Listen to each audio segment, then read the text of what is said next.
How are we, everybody? You're very welcome along to this evening's show. It's going to be a chilled one, so it's going to be a lot of interaction, just me and you guys going back and forth. I feel like we all deserve a bit of a wind down. We all deserve a bit of a relaxed stream for a change. We will, of course, talk about the Manchester Derby earlier on. We'll talk about whatever it is you guys want to bring up. But before we get underway, my friends, want to give a shout out to our sponsors, manscaped.com. Now, look, you hear me talking about Manscaped quite a lot, often just a fleeting conversation. But I want to really ram home one thing about Manscaped that I love, and that is the Weed Whacker, which is part of the Performance Package 4.0. If you're like me, I'm almost obsessed with nose hairs. I know, it's not a nice conversation. Nobody likes to see them. Nobody likes to be having a conversation with somebody and looking and going, there's a forest up there.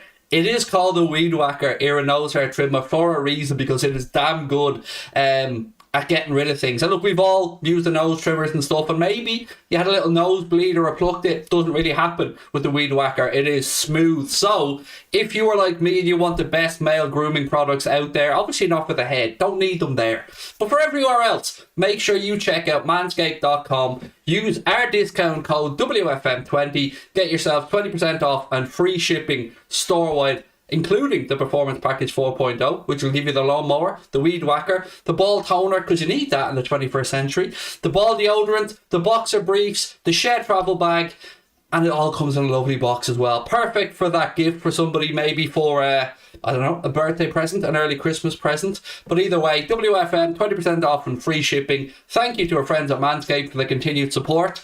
Yeah, now, let's get to the game and let's get to the match earlier on. How do we summarise this game? First 20 minutes of that Manchester derby, I actually thought it was a really good competitive game of football. City got themselves an early goal. Wan-Bissaka should have stopped the cross coming in, but after that, fair enough, Manchester City scored. But I've got to give United some credit for 20 minutes, because they played back into the game, and I felt that they really had a go at Manchester City. But ultimately, though, Manchester City's class told, and that second half performance for Manchester United was abysmal. And look, I didn't expect City to drop points, but if you're a Manchester United fan watching that game today, that should very, very much worry you. Because one, there is the sideshow with Cristiano Ronaldo, which I told everybody when he signed it would end in tears, because he is the king, the president, as we say over here, of the Mayfain Brigade. It's all about Ronaldo. If it's not all about Ronaldo, it's not good. If you think he has a hip flexor injury, fair enough. I wish I had your naivety. For me, nah, he was either booted out of that squad or he fell out with the manager.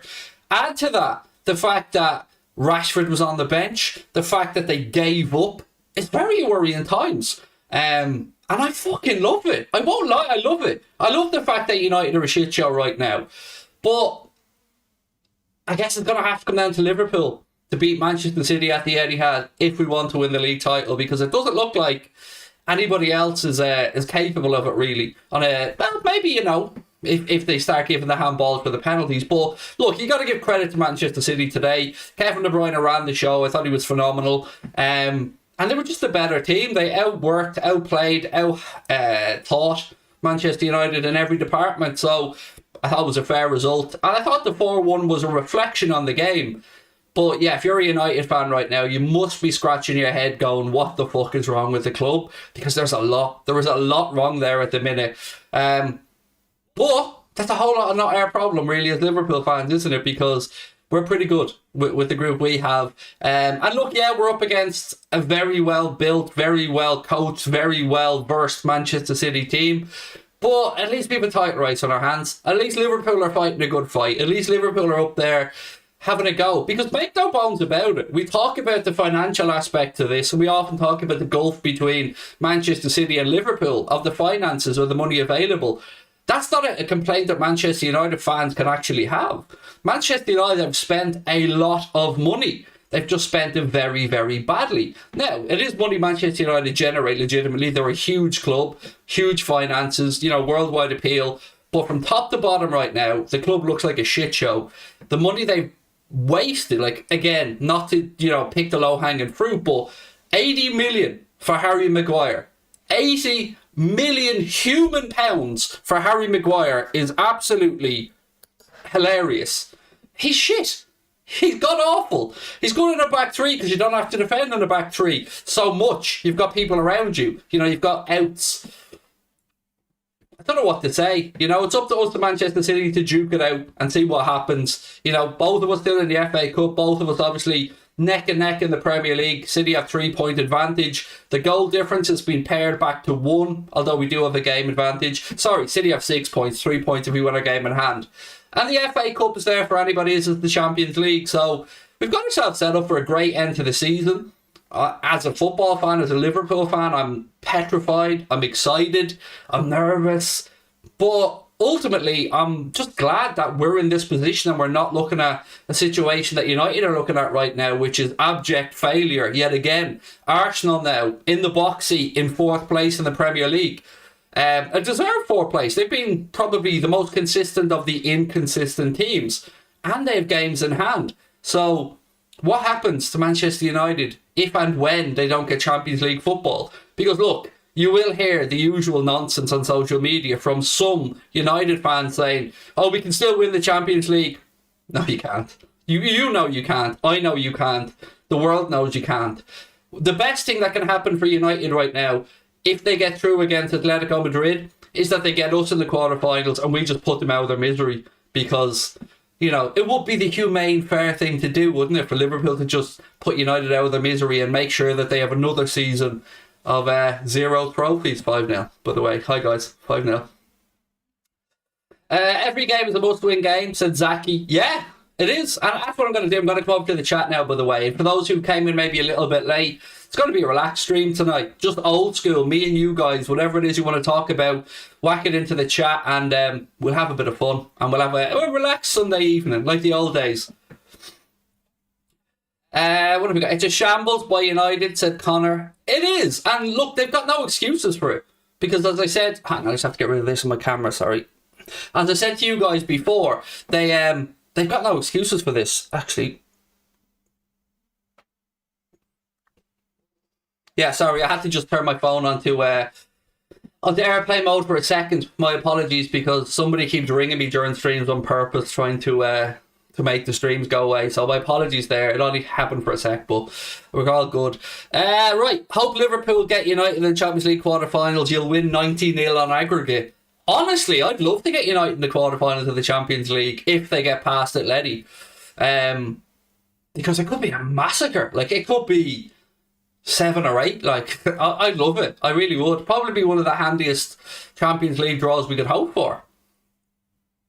It's better going out to Liverpool than Ajax because you'd expect us to win anyway, said Rehan.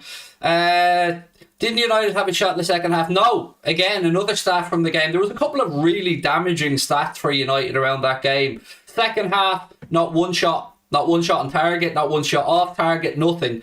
But the one that I think stood out to a lot of us who watched the game, and I think Gary Neville spoke about it during his commentary on the game, was there was one point in that second half where the last 5 or 10 minute spell, Manchester City had 92% of the possession. 92% of possession. 92! My God! That's shambolic. Like, that is shambolic. And yes, City are a team that keep the ball well, but 92! My God, that's shocking. That's shocking. But, hey, we'll wait and see what happens. I won't lie, I did look at that game and think, okay, maybe United can do something. Because you ask yourself, like, do they have enough about them to care? Do they have enough about them to actually play for the pride of that shirt? Will they go out there and fight Manchester City? And they did that for about 20 minutes and then they just capitulated and they reverted to form, which is cowardly. And that's what this group of United players are. Make no bones about it. They're cowards. They are cowards. They don't have the bottle to work for each other. They don't have the bottle to put up the fight. They bitch, they moan, they roll around, they whinge. Bruno Fernandes is an embarrassment at the minute to football. Not because of his play. He's a good player. But he's an embarrassment. Even Michael Oliver today just told him to shut up. Just told him to stop doing that. It's almost comical looking at them from here. You know, seeing how bad they are. But that's not our problem. Our problem now is Inter Milan on Tuesday. That's the next game up for the Reds. A big game, a game that we're in the box seat for, 2-0 up after the first leg, but we know only too well anything can happen in football. So we got to treat Inter Milan with the respect that they deserve. They are Serie A champions. They are fighting to win Serie A again this season. And I think it will be a competitive game on Tuesday night. I see us going through. I see us beating them on the night and obviously on aggregate, but I'm looking forward to it. And then we've got a difficult game against Brighton away. I say difficult, not just because Brighton are an okay team. I know they've lost their last 4, by the way. But I don't like the half-12 kickoff. They always make me nervous. So hopefully there's enough rest for the lads between the Tuesday night game and then the game at Brighton. So thankfully we've no travelling midweek because we're at home. So let's wait and see. Rabadan, thank you for the super chat, my friend. Said United are fascinatingly awful. Nobody can save them. Yes. And look, as I said, this isn't a matter of not having the finances available. Manchester United, I don't know what the spend has been over the last few years. I know it's certainly north of $1 billion, I believe, in the last 10 years anyway. And it's just been one wrong decision after another. And you know what I can't get away with? Or from, I can't get away with a lot, but you know what I can't get away from? And I wonder if anybody else, maybe even United fans, I know we have a few United fans that watch, what would have happened if they gave Moyes longer? I've been thinking about that a lot lately because clearly we can see that David Moyes is actually a decent coach. He did well at Preston, did okay at Everton, got the United job, didn't work out there, but he's gone and he's been given time at West Ham and he's building something good there. Very good collection of players. I think West Ham can rightly feel like they probably should have left Anfield with something from the game yesterday. I thought they were very, very good. Couple of big chances. Obviously, Lanzini's chance. The one was a Fornals in the first half that Trent cleared off the line. They were a good team. And I was impressed to hear David Moyes speaking about playing 4 up top against Liverpool, being, he said, I've lost here so many times. I wanted to try something different and I wanted to try and heap the pressure back onto Liverpool. And I think he succeeded in that. So I wonder, would he have succeeded if he had been given more time at Manchester United? A club that, like ourselves, had been famed for not sacking managers, giving managers a chance. What are we saying? Would he have been a success? I'm genuinely, it's been playing on my mind a bit. 1.10 billion, the chat are saying to me, over the past 10 years. 1.2 billion. Is that net, by the way? Josh, how are you, my man? Hey, Craig, how are you doing this evening? I'm okay, Josh. Really hope we win all the games up until the City game so we can beat them and hopefully go win the league. Yeah, what a massive game that is going to be. And actually, interestingly, our rescheduled game against Manchester United could have a big bearing on this as well. We've got Arsenal coming up. After our next midweek game, after the Inter game, the following week will be against Arsenal. So inadvertently, we'll be affecting the top 4 as well. What have we got? Too hard to say for Moyes at United. The players stopped playing from like they did for Mourinho. But doesn't that speak to a culture of the club again?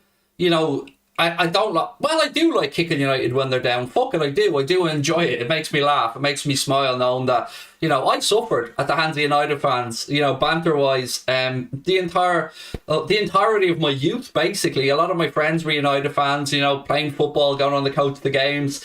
I heard so many times about Liverpool not winning that and United winning leagues, and I had to sit through it all. And look, it's part of the fun, and I mean it in a respectful way. I have respect for United as a football club, but player power seems to be a big thing at some football clubs. We've seen it at times with Chelsea in the past as well, and the players being able to force managers out. But when you see it happening time and time again at Manchester United, you have to start asking, is the clear out needed? Can a clear out be done? How do you go about attracting the right type of characters to a football club? I mean, I remember somebody flagged an interview with Dean Henderson recently enough, and he said in the interview that he believes that Harry Maguire will go on to be spoken about in the same way as Virgil van Dijk. Surely he can't have believed that. I would imagine that Dean Henderson has been around football long enough to know that he's talking out of his arse. There was no way that Harry Maguire was ever going to be anywhere near Virgil van Dijk's level. Never. Not going to happen. So when you've got this type of stuff coming out into the media, and you've got players briefing journalists, do you remember back in the Roy Hodgson, or not in the Roy Hodgson days, excuse me, in the Brendan Rodgers days at times, there was this kind of leak that kept coming seemingly to James Pearce at the time. A lot of people thought it was Rodgers and stuff leaking it out, maybe it was, but we don't have any of that at our football club. And maybe I'm taking that for granted. Maybe I'm a little bit spoiled looking at Liverpool, and you know, we often speak about the type of calibre of player Klopp brings in, not just from a footballing perspective, but also from the perspective of respect, from the respect of doing things the right way, you know, living the right way, eating the right way, doing all of these things and not acting like you're rock stars. I get the impression, and I don't know this because I'm not inside the camp at United, but I get the impression that there's too many big time Charlies there, and there's not enough people willing to put in the hard yards. Yeah, a lot needs to change, but the player power needs to be removed. You know, at Chelsea, they're a little bit different, because whatever we say about Chelsea and however the club is run and the way that they treat their managers, it was successful for them. It has worked for Chelsea. They've won the league titles. They've won the Champions Leagues. They've won Club World Cups. They've done all of that with this 2-3 year managerial cycle. But they clearly know what they're doing. And if you look up the structure of Chelsea above the manager, Marina, excuse me, I don't know how to pronounce her name, but you know, she is in charge of footballing matters. She instills the philosophy of the football club with regards to transfers and incomings and outgoings and wages. Then you've got Petr Cech, who's in there as a sporting director. These are basic things that a football club in the 21st century at the highest level has to do. And instead of United appointing Ralph Rangnick as manager, they should have brought him in as sporting director, because that's what he is. That's his. Yes, he's a coach, but the success that he had in the Red Bull branded clubs was in a sporting director or further up the chain role. I think that's what United should have done. They should make sure that they have that stability there for the next 10 years, regardless of what coach comes in. You know, Ole Gunnar Solskjaer was never going to work out. You know, he got relegated with Cardiff. He won a league title with Molde. Nowhere near good enough. All the sentiment in the world, all the goodwill in the world from Manchester United fans because he was a club legend, that was not going to help him out. If anything, it made it fester for too long. So I think United, but I don't know if they can change it, actually. You know what? I'm going to be really honest. I don't know if they can change it, because right now, I don't know what the Glazers give a fuck. I really don't know if they give a damn, because ultimately the pound notes are coming in. They're still creaming off that cash.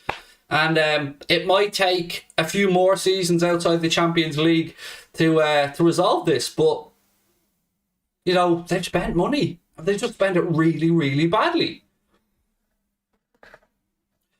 Chelsea's new owner won't spend as much as Abramovich. They'll become top 4 to 6 team.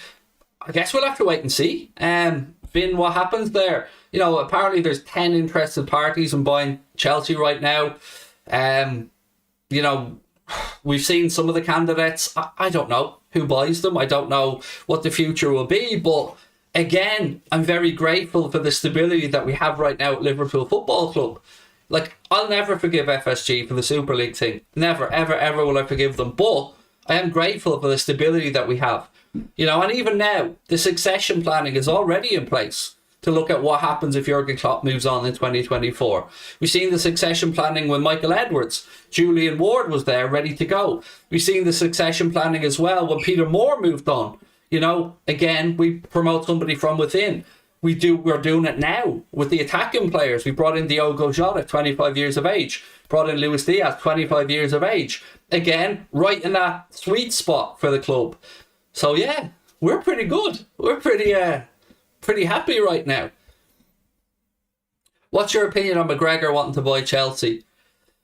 I don't really have one, to be honest. I don't have an opinion on it one way or the other.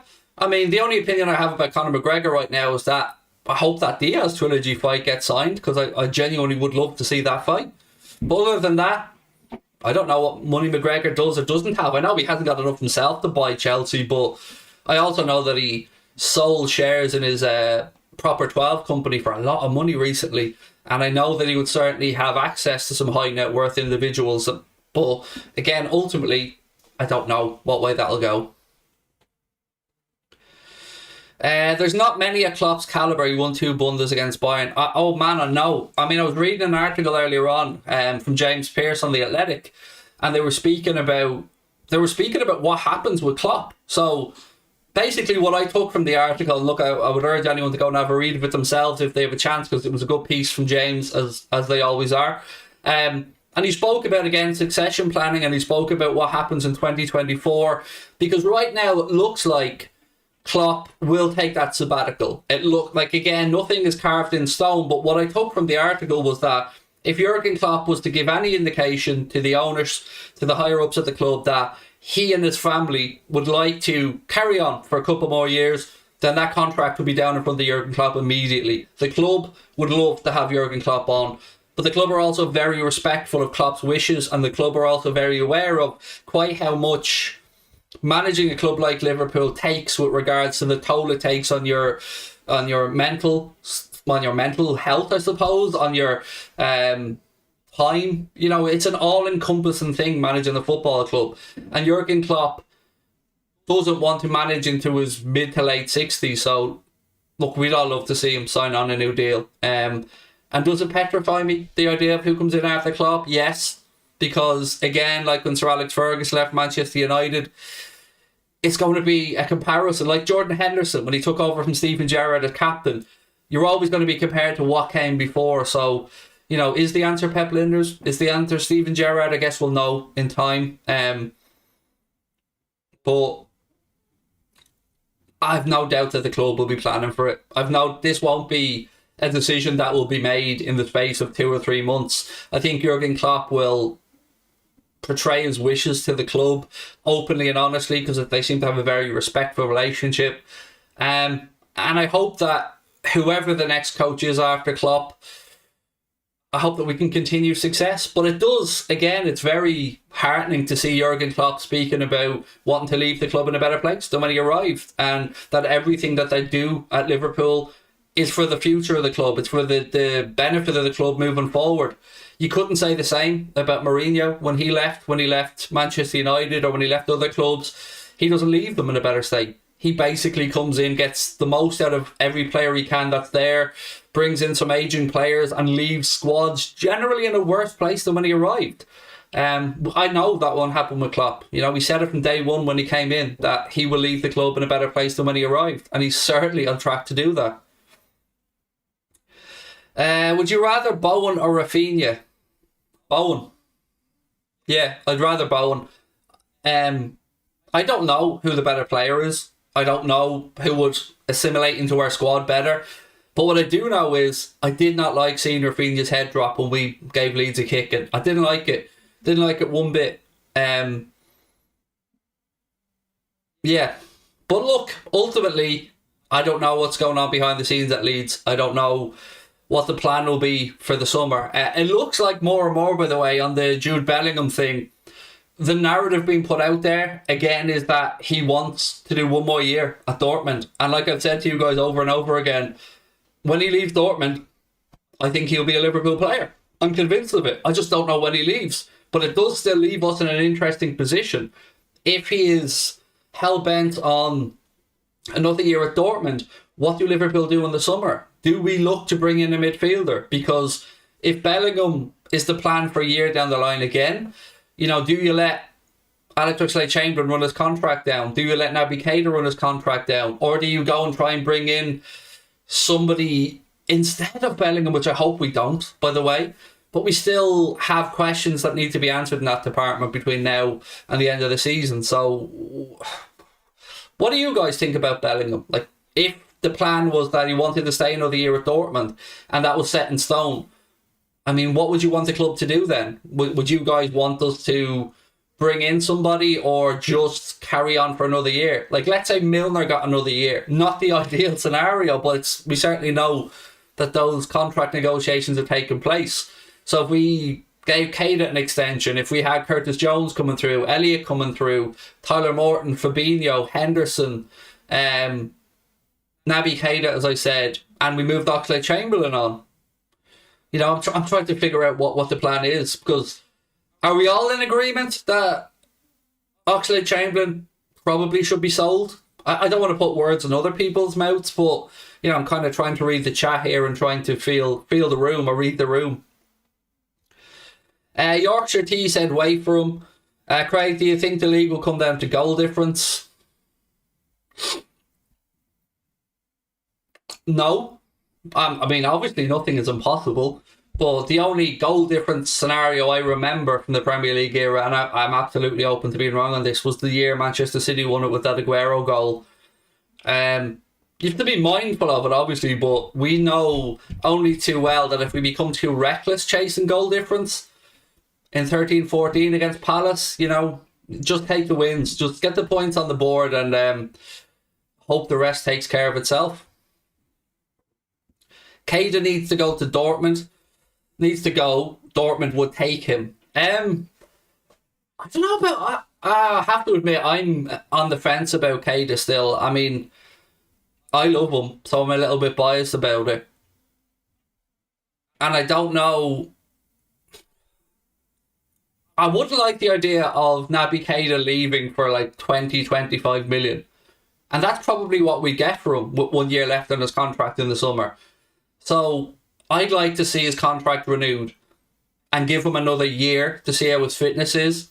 And then if it didn't work out, at least you protected his value somewhat and you could move him on then. Whereas with Chamberlain, I would take the 15 to 18 million that we might get from this summer, because I just don't see where he fits in. I just don't see, he's been here now, 4 or 5 years, maybe longer. And I still don't know where his best position is. We've seen him played wide right. We've seen him played central midfield. We've seen him played at wing back. We've seen him played everywhere. And I still cannot tell you where Alex Oxlade-Chamberlain should play. All I can say is that I don't think he should play too much. But where he should play in the pitch, how the fuck do we not know this? How do we not know after all this time where his best position is? Because I don't think he sees himself as a utility player. Like, I think James Milner accepted that role a while ago. He wasn't too happy constantly playing at left back for a while, but I think Milner is a versatile player that can play right back, play left back, play in midfield. I don't see the same with Oxlade-Chamberlain. Look, he's a lovely guy. Yeah, I'm agreeing with everyone in the chat who's saying he's a lovely guy. Alex Oxlade-Chamberlain, he looks like a salt of the earth fella, no doubt about that. But, I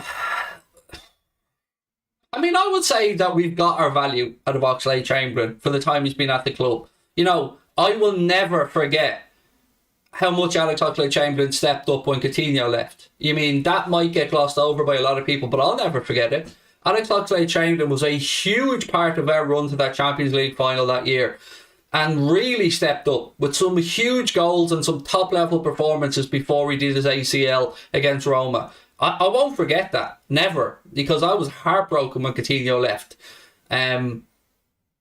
So I would like to see him, like with everybody else, treated respectfully. What does worry me right now, though, is the situation with Sadio Mane. Because, we've got another reminder again that he's far from finished, Sadio. He's looked good through the centre. I've liked him through the centre in the 9/false 9 role. And I don't like the idea of Sadio feeling a little bit hurt that he's not being treated as respectfully as Mohamed Salah. Because I think he should be. I think he should be told what his future lies.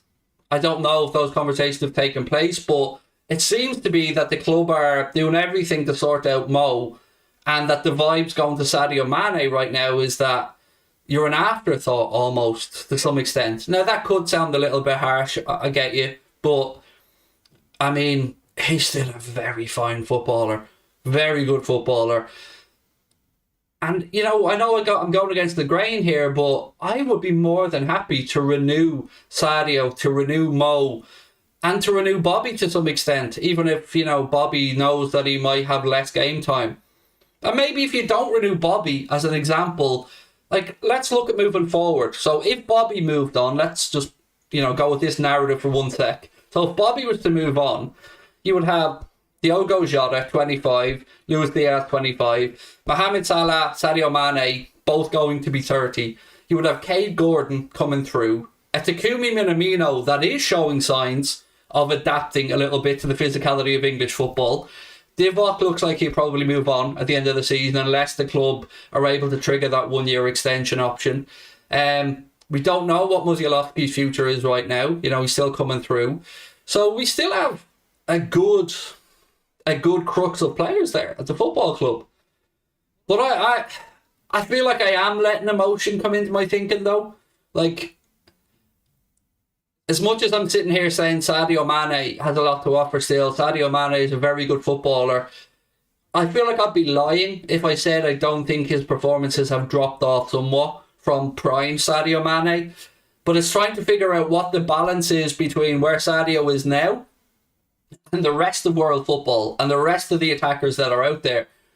Because, you know, the proof of this could be, well, who shows interest in Sadio in the summer? Will the club be knocking back offers from Real Madrid, Barcelona, Paris Saint-Germain? I don't know. And I also don't want to find out because I want Sadio to be treated respectfully. And I don't feel that he is being treated respectfully right now. I don't feel like he feels he's getting parody for what his...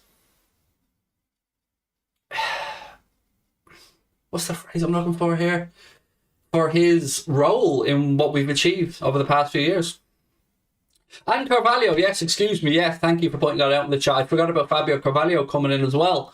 If everything goes to plan and that deal, which we believe is in place for the summer, happens, then yes, we've got Fabio Carvalho coming in. And the journalist brief that I've read about seems to be that the future for Fabio Carvalho in a Jurgen Klopp squad would be in that false nine role. So, again, maybe that signals time for Bobby to move on. Who would you move on, chat? You know, I feel like I've given you guys my opinion time and time again, but right now, Mohamed Salah, Sadio Mane, Bobby Firmino, if one of them is to go, who's going to go? Or who would you, I don't want to say like to go, because that, again, that's just a shitty phrase, but who's least likely to get a new deal? That's probably the fairest way to put it. Right, so Ball McPrebin said Bobby, Joel said Bobby, Henry said move on Firmino, the real Bogger said Bobby and Divock. Yeah, look, Divock, it's, from what I understand, I don't think he'll play enough games that Liverpool will be able to exercise that 1-year extension. So it looks like Divock will probably leave on a free. A couple of clubs in Italy have been believed to be interested in him. Jay Singh reckons Firmino and Origi. Bagel Hate said Salah. I'll move on to Salah in a minute, actually, because I do have a few thoughts on the Mohamed Salah situation. Mick said he'd been Oxlade-Chamberlain, Origi and Minamino. See the Minamino thing, I don't know, Mick, if my views on Taki are being tainted by the fact that we only paid like 7 and a bit for him. So like, if Taki had cost us 35 million, maybe I'd have more of a hardline stance on him. But at 7 million, I feel like he's worth keeping around the squad. You know, for the League Cups, for some dead rubbers maybe in European competitions. Because we have seen, you know, bit part role nonetheless, but we have seen him scoring some goals this season.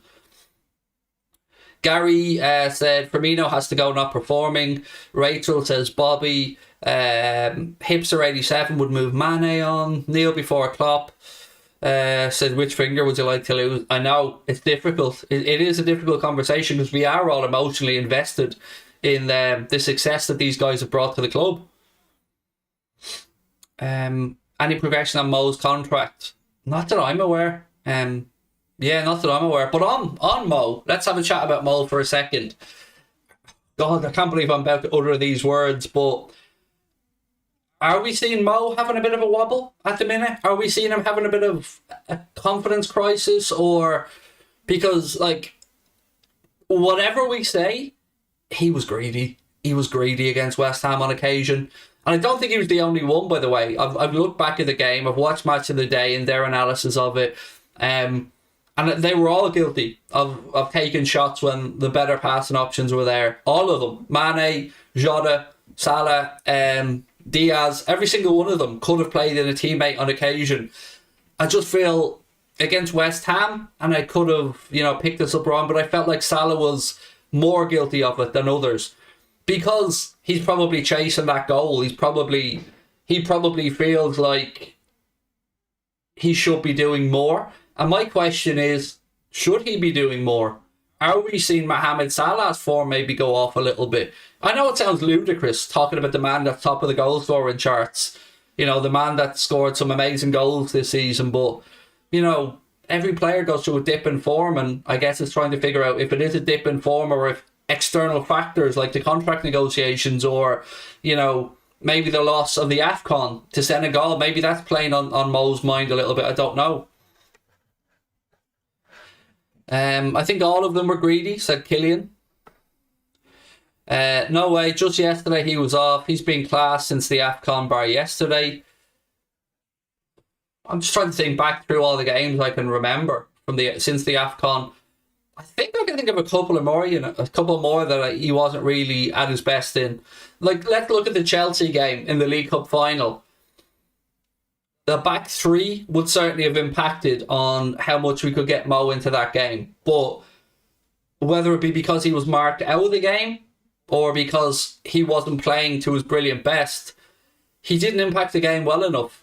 Now, again, I'm not labelling that blame squarely on Mohamed Salah. It could have been very good work from Thomas Tuchel and Chelsea to negate the impact of Mohamed Salah. But I'm just trying to point out that it wasn't just one game. Grizzly Badger said he hasn't played well since the end of November. And look, I know he missed a good opportunity early doors yesterday. And yes, he might not have been fully warmed up or warmed into the game, but he should have been scoring that. You know, he should have been tucking that away. Mohamed Salah 6 months ago would have buried that opportunity in the first couple of minutes. Gary said Mo's done enough and has allowed a bad game or two. Oh, look, Gary, 100%, mate. I love Mo, and Mo is the top scorer in the Premier League this year. Actually, we're 1, 2, 3 in the Premier League this year for top scorers, but all of these things are being weighed up against future contracts and future financial commitments for the football club. So I guess what I'm asking is he still a 400 grand a week player? Maybe that's a better way of phrasing this conversation. Diaz will be a baller when he sorts out his end product. Yeah, I feel like maybe a little bit of one-on-one work with Robbie Fowler wouldn't go astray there, maybe for Luis Diaz. But my God, he's a bundle of energy, isn't he? I love Diaz already. I mean, I'm already over the moon with this gentleman coming into the football club. And look, Matthew's made a very valid point in the chat as well about Mo, saying he could be just incredibly fatigued, which is a really good point. I mean, you know, if we look at the AFCON, played a lot more minutes. You know, I think 3 of Egypt's games went to extra time. So we certainly played a lot of football, as of a lot of these guys. So yeah, look, fatigue should and could absolutely be part of it.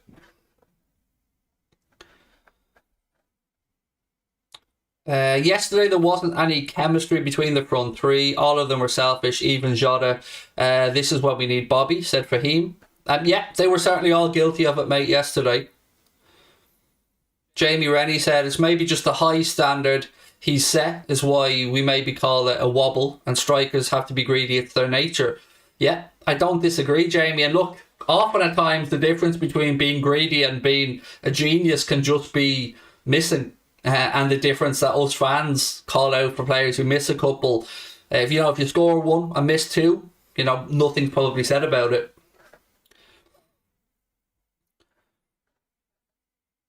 And extra time against Chelsea as well, yes. Yeah, some good points there as well. Any truth to the Livramento rumours? Well, is he still owned by Chelsea, Livramento? Is he on? I didn't keep up. Chelsea did a lot of business in the summer. I don't know if he went to Southampton on loan, if there's a loan with an obligation, a loan with an option, but I certainly know that Livramento was on Chelsea's books. Matthew said that was the fear I had when he returned so quick. Salah's playing so many minutes in a short space of time, you don't recover. Yeah, I agree. But I would say that I don't think Klopp, some managers just would be afraid to leave a superstar like Mohamed Salah out. I don't get that vibe with Klopp, and I feel like if the metrics and if the sports science team showed him that Mo is extremely fatigued and that his body is at more risk of an injury, I feel like Klopp would make the big decision. You know, he wasn't in the FA Cup squad, as an example, for the game. Again, who did we not get in the FA Cup recently? Fuck, who did we play in the FA Cup? How's my memory gone already? Oh my God, Craig, it was last week, fella. Who the fuck did we play in the FA Cup again? Jeez, was it Norwich? Was it Norwich? Norwich, was it? It was Norwich, wasn't it? What the fuck did we just beat? It was Norwich, wasn't it? Yeah, Norwich, sorry. My head's all over the shop. Yeah, he was left there with that, but again, it's not like he had a whole week's rest there. It's just that he missed midweek. Jason said, "Good day all. No matter who has moved on, it will hit our hearts as they are in our hearts, 100%. They've brought us such joy over the last few years. Tough decisions coming up for Klopp." Yeah, I agree. It's going to be tough to see any of these gentlemen moving on, Jason, because we are all emotionally attached. Yeah, it wasn't alright. Sorry, fucking my head's up my arse there. I keep telling you I can't remember last week. You know, I'm not joking to you. What's your ideal summer transfer window? Oxlade-Chamberlain gets sold. We bring in a right back to provide competition for Trent. And I know that that's not an easy task, but then again, it wasn't an easy task to get somebody to come in and compete with Robbo, and I think Costas has been a success. I think we'll all agree on that. I think I'd like to see what happens with Joe Gomez. If Joe Gomez decides that he'd like to move on to pastures new and the club agree a fee, obviously we'll need to replace him at centre-back. Midfield is the tricky one, though. Because, you know, do we play the waiting game? I think, it will give us a good indication anyway. If Liverpool don't bring in a high-profile young midfielder this summer, it's probably an even better indication that, you know, the eggs are firmly in the Bellingham basket for the summer after. And then I think it depends which attacker moves on, because I hope we don't see a situation where, yes, we were supposed to sign Luis Diaz next summer, but the Spurs' interest obviously pushed that forward a few months. So I hope we're not seeing a situation where that was already brought in to preempt one of the lads moving on, because I'd still feel like we may be, you know, I'd like to have 5 top-level forwards at the club. And it could come down to the development of Cade Gordon and how much Klopp thinks he's ready. You know, will he be ready to be the 5th choice attacking player? Nico looks amazing at Fulham. Give him another chance. It was never about Nico Williams not being good enough, I don't think, at Liverpool. Who was it? George, sorry. I don't think it was about Nico Williams not being good enough. I think it was about Nico Williams just wanting more minutes, because obviously Wales have some playoffs coming up for the World Cup and stuff, and he just wants to make sure that he's getting game time so he can go and represent his country as well. So I don't think that was the case. I think it was more him that was looking to move. I think the club would have happily kept Nico. Curtis Jones is class. He can take the reins once Hendo hangs up his boots. Yeah, again, I think it's good man management from Jurgen Klopp. The way that he has taken Harvey Elliott out of the limelight for a little bit, then did the same with Curtis Jones, just to remind them, make them hungry, and then bring them back involved. And I think we've seen, I know Curtis had to come off at half time, but I think he played a very good first 45 minutes in that game. It's certainly an improvement on the game before, where he didn't look great. His game before, I should say. Let's be careful and not rock the boat too soon. We have some good talent coming through. Absolutely, Gary. I agree with you. The club have been excellent in their recruitment of young players coming through. Like, you know, Cade Gordon, what did he cost us? $1 million from Derby? That already looks like a ridiculous fee. Carvalho, you know, I think in a year or two's time, when Fabio Carvalho comes in, we'll look at that 8 to 10 million as ridiculous. Harvey Elliott's fee, you know, that's going to be ridiculously cheap. So yeah, the club have definitely been clever in the youngsters that they've brought through, and the money that they paid for them, and also in showing them there is that pathway through to the first team. You know, if you're the parent of a very talented 15, 16, 17-year-old kid right now, and Liverpool come in for you, and they tell you they genuinely believe in your son, and they genuinely believe that they can make the adaptation through, you know, at least there's an examples there now where we can point at Harvey Elliott, we can point at Cade Gordon, we can point at Queven Kelleher and show, look, the manager's not afraid to give these guys the opportunity. Would they not just keep Nat Phillips for fourth choice? I don't know. That's a tough decision, because there's a lot to love about Nat Phillips, a lot, but he's also limited in what he can bring to a defence. So will he be able to constantly play the high line? Does he have the recovery pace? I would say not. But is he good enough reader of the game? Is he good enough under aerial threat? Yes. Yes, I would say so, but I don't think he has the recovery pace to play the high line that we play. But yeah, again, it'll be an interesting decision because he is only out on loan. Good night, LFC Fafa, mate. Thank you for tuning in. Right, what else we got? Do you know when Thiago was back? So, for the last press conference, and again, take this with a pinch of salt because we were also told in the same press conference that Keita was going to be out this weekend and was Jones, and they both were part of the squad. But Klopp said that Thiago will be back after Tuesday. So, what after Tuesday means, I would interpret it as the game against Brighton next weekend, but we'll wait and see. I would really like to see Jacob Ramsey at least looked at. It's probably too early in his development at Aston Villa. I would say it would be detrimental to Jaden Ramsey, or is Jacob Ramsey, excuse me, not Jaden, Jacob Ramsey. If he moved away from Aston Villa right now, I think a couple of years there would do him no harm. He's at a club where fans already love him. He understands what the manager wants of him. He's playing with some damn good players as well. Felipe Coutinho in there. Danny Ings. John McGinn, obviously a very good midfielder. Matty Cash, a good fullback. So yeah, he's surrounded by good players and with a manager who has shown him that he believes in him. So I think best for him to stay there for another season or two.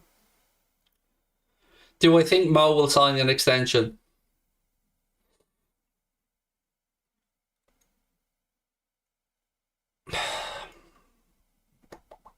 If he hasn't signed by the end of the season, I would say no.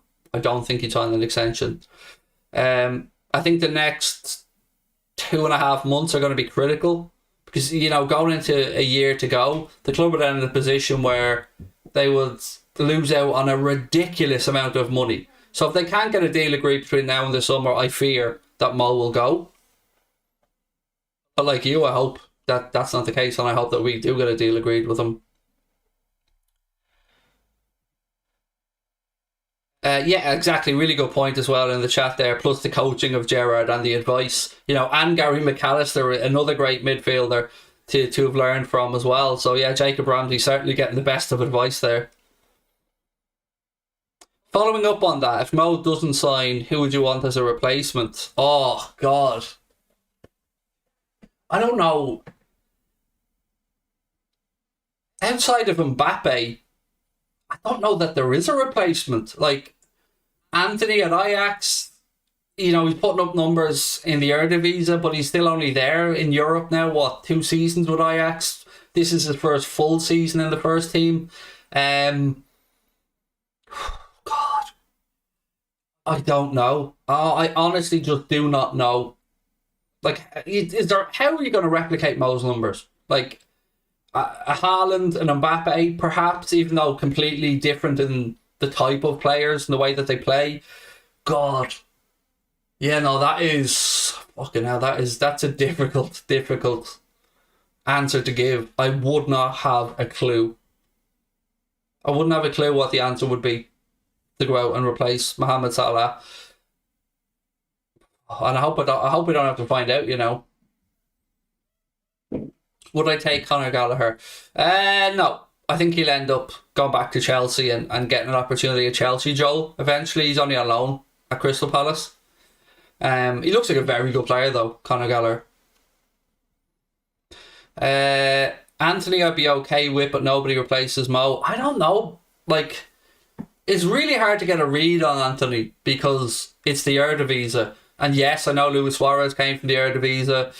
Didn't Robin van Persie come from the Eredivisie as well? Dirk Kuyt came to us from the Eredivisie, but it's a big jump, And yes, I know he's doing it in the Champions League with them, but it's a big jump week on week. But look, we do have some Brazilians in the squad who could certainly help him to acclimatise. We may buy an average player, but Liverpool can make world-class players like Klopp did with his current squad. Yeah, the problem being, though, is that if we were to bring in somebody to replace Mohamed Salah, the pitch isn't going to be as straightforward to the player because, you know, we've no idea if Jurgen Klopp will be here 2 years down the line after this summer. So, you know, you can't say to the player, come here, play under Jurgen Klopp for 4 or 5 years, because honestly, we don't know what happens after 2024. Would I take Harry Maguire? No, not for... I wouldn't swap. I mean, I'm thinking through this. No, I just wouldn't. I don't want Maguire. No. Just even having to listen to him talk would annoy me, so no. Gnabry would do a good job in Mo's place. Would he, though? I mean, I'm not saying that Serge Gnabry isn't a good player. Of course he is, but...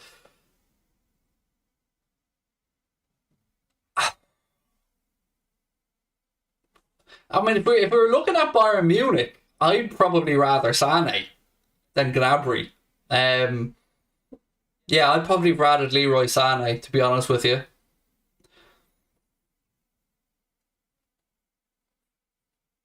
Why did Mane look unhappy? Because he probably feels a little bit fed up of everything being about Mohamed Salah and his contract extension in the media and everything being geared up towards, you know, and we're guilty of this as a fan base as well, by the way, of everything being about Mo. You know, because Sadio has been a huge part of our success as well. So maybe Sadio's just not feeling very wanted and loved right now by the club and by certain parts of the fans. Maybe, I don't know. I don't know Sadio. So Gnabry played in the Premier League, yes, and he was gash. He was absolute pony in the Premier League. At least with Leroy Sané, you know, he had some success in the Premier League. But look, you know, the fact that Gnabry wasn't great in the Premier League isn't necessarily a critique of him. Could have been just where he was. Craig, can we just talk about Luis Diaz being such a baller? Happily, you know, happily. It took, you know, I was late to the love-in on Luis Diaz because I was ignorant, and I was ignorant of the gentleman's abilities, but my God, I'm already besotted. He's amazing. I love him. I love his... I just love the fight. I love footballers with fight in them, and he certainly has that. Thank you, Matthew Foster. Really appreciate it. Right, so what have we got coming up this week on the channel, folks? Tomorrow... What's on tomorrow? So tomorrow I will be live at 5:45 with a preview for the Inter Milan game where I'll be going through my predicted 11 and score prediction. Tomorrow night, myself, Chris and Paddy will be back with Cop the Week at 8:45. Tuesday, the Champions League game will be on Twitch. Again, just a reminder, make sure you go across, give Anfield Agenda a follow on Twitch. So anything else coming up that I need to let you guys know about? We've passed on all the winners' information, by the way, about the Mystique jerseys boxes onto Mystique, so they will be posting out those shirts.